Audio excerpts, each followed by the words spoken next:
According to the Book of Mormon, a religious text of the Latter-day Saint movement, the Nephites are one of 4 groups to have settled in the ancient Americas. The term is used throughout the Book of Mormon to describe the religious, political, and cultural traditions of this group of settlers. The Nephites are described as a group of people that descended from or were associated with Nephi, the son of the prophet Lehi, who left Jerusalem at the urging of God c. 600 BC and traveled with his family to the Western Hemisphere, arriving in the Americas c. 589 BC. The Book of Mormon notes them as an initially righteous people who eventually had fallen into a state of unbelief and awful wickedness, and were destroyed by the Lamanites c. AD 385. Some Mormon scholars claim that the forebears of the Nephites settled somewhere in present-day Central America after departing Jerusalem. However, both the Smithsonian Institution and the National Geographic Society have issued statements that they have seen no evidence to support these claims. In the Book of Mormon, and no non-Mormon archaeologist or historian has supported their existence. Archaeology, the foundation for ancient research and Mormon studies, part of Brigham Young University, has performed extensive archaeological research in this area, and publications on this subject and other historical topics are issued regularly by the FARMS organization. This research is disputed by many researchers, including Michael Coe, a scholar in pre-Columbian Mesoamerican history, as well as the Smithsonian Institution and others. In 1973, Michael Coe addressed the issue in an article for Dialogue, a journal of Mormon thought, stating, "Mormon archaeologists over the years have almost unanimously accepted the Book of Mormon as an accurate, historical account of the New World peoples." Let me now state uncategorically that as far as I know there is not one professionally trained archaeologist, who is not a Mormon, who sees any scientific justification for believing the foregoing to be true, and I would like to state that there are quite a few Mormon archaeologists who joined this group.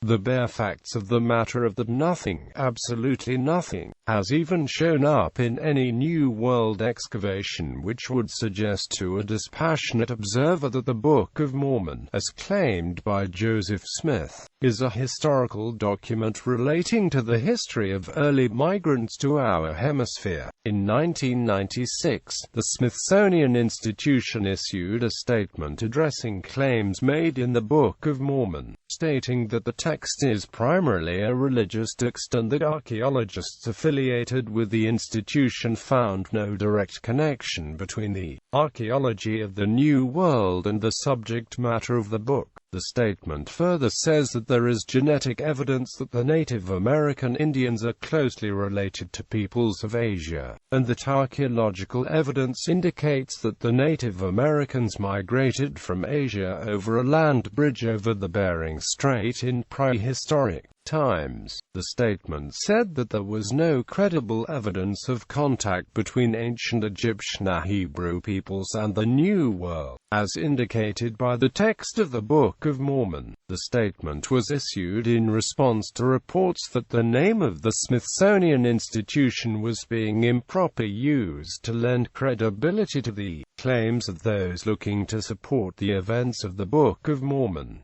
Book of Mormon narrative. It is accepted as historical fact by the Church of Jesus Christ of Latter-day Saints that the Nephites existed, although archaeologists and historians say there is no external evidence to corroborate the account given of Nephite history in the Book of Mormon. History. 3 main epochs in the Nephite history are described in the Book of Mormon, separated by 2 periods where Nephite society experienced particularly significant changes. The greatest amount of information about Nephite society comes from the Middle Epoch, from about 150 BC to 200 AD. The first major change occurred c. 15091 BC, during the reigns of Mosiah I, Benjamin, and Mosiah II, the entire populace moved northward. The Nephite and Amalekite societies merged. The government form changed, and traditional laws were codified. The second major change was c.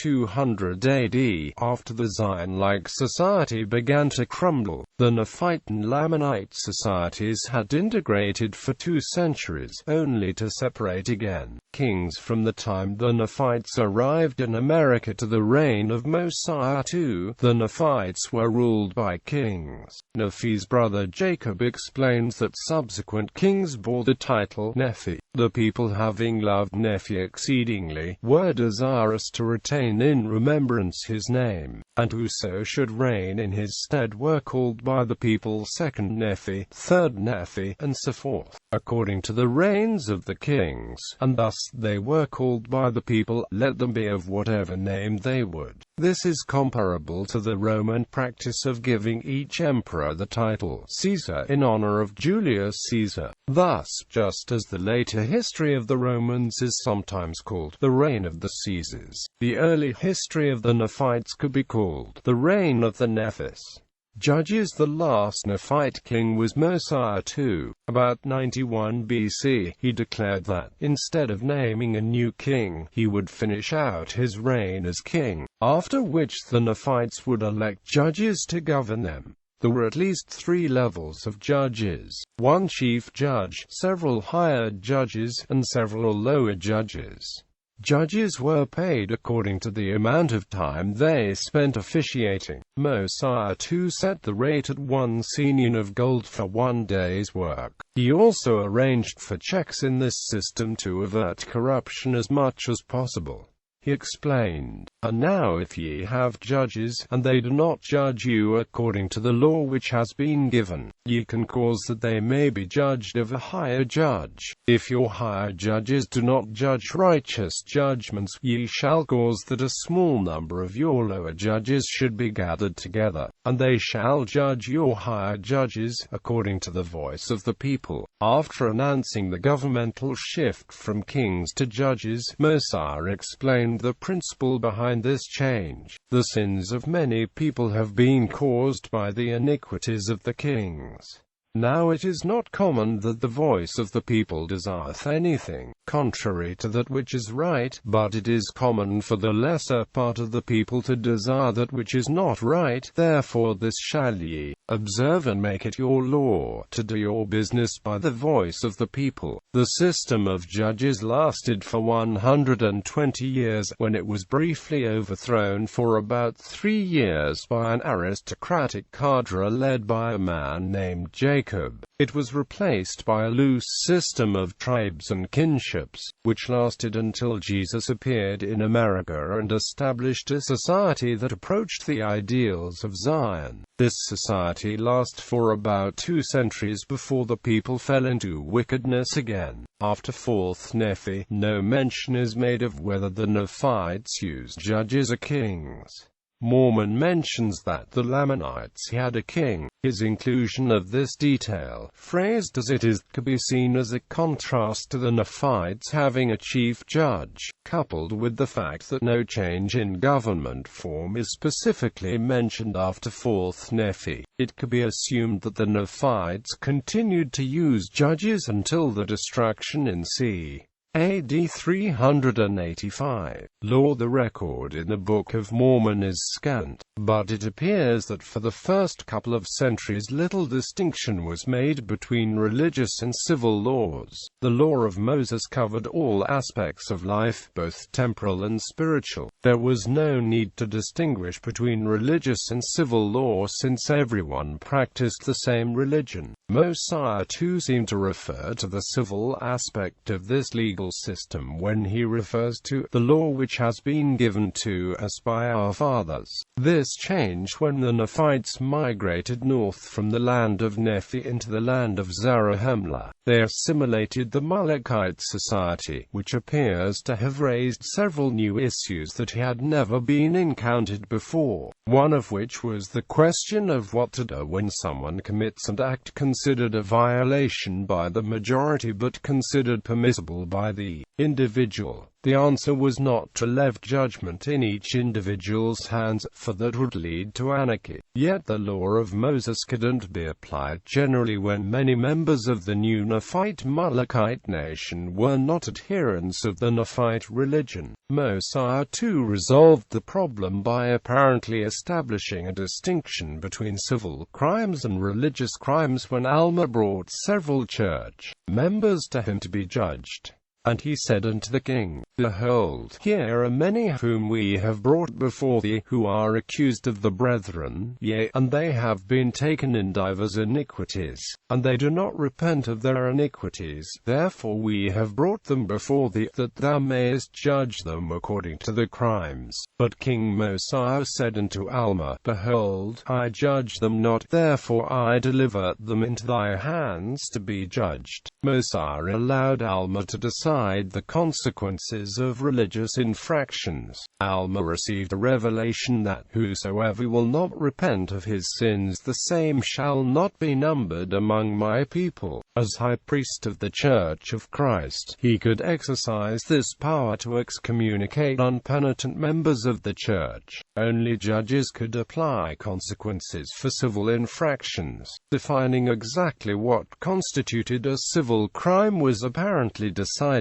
by Mosiah and submitted for acceptance by the vote of the people. This process is alluded to at the beginning of the Book of Alma. Mosiah had established laws, and they were acknowledged by the people, therefore they were obliged to abide by the laws which he had made. The laws that Mosiah established were so significant in their impact that 60 years later, instead of referring to the laws which have been given you by our fathers, people referred to the laws of Mosiah, or that which the Lord commanded him to give unto the people. Civil law robbing may be distinguished from stealing in that robbing is a violent crime, stealing from a person under threat of harm, rather than stealing unattended property. The nature of the prohibition against lying is difficult to nail down, but it may be akin to perjury. It is interesting that adultery was not just a religious crime, but a punishable civil offense. The Nephites clearly saw a relationship between unchastity and temporal social breakdown. It is also interesting to note that the prohibition against priestcraft apparently applied not just to Christians but to society at large, for this was one of the crimes Nephi was punished for, and Mosiah's proclamation against paid priests was given in the context of unbelievers, all the churches, and every man.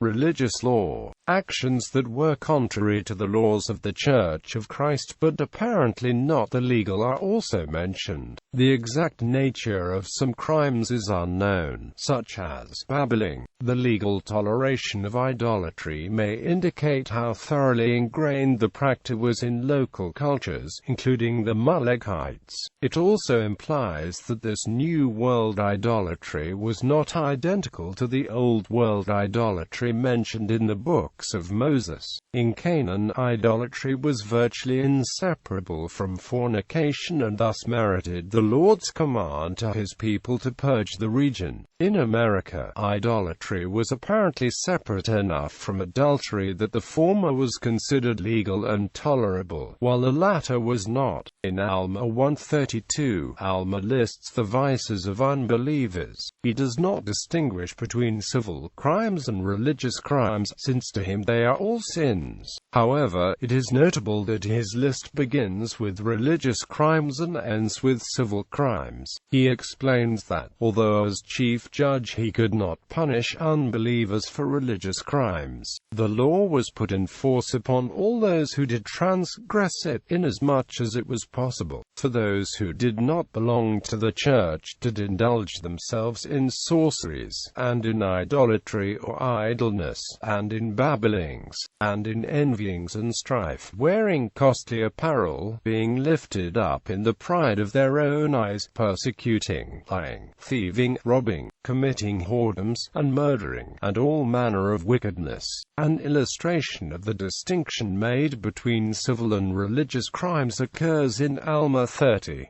As long as Korihor preached against beliefs like the coming of Christ, the law could have no hold upon him, but he was apparently arrested once his actions crossed the line into instigating others to commit civil crimes, in this case, adultery. Measurement in Alma 11. Mormon lists the names of the different pieces of the gold, and of the silver, and the relative value. It is unclear what kind of system reckoning and measure refer to, although most Book of Mormon scholars now believe they were weights, not coins. Mormon explains that the names are given by the Nephites, for they did not reckon after the manner of the Jews who were at Jerusalem, neither did they measure after the manner of the Jews, but they altered the reckoning and the measure, according to the minds and the circumstances of the people in every generation. Mormon then explains that this fluctuating system was replaced with a standard system established by Mosiah II. Such a uniformity of measuring systems would have done much to unify the newly formed society, streamline the calculation of exchange rates in long-distance trade, and increase trade revenue. One of the apparent purposes of the system was economy of use.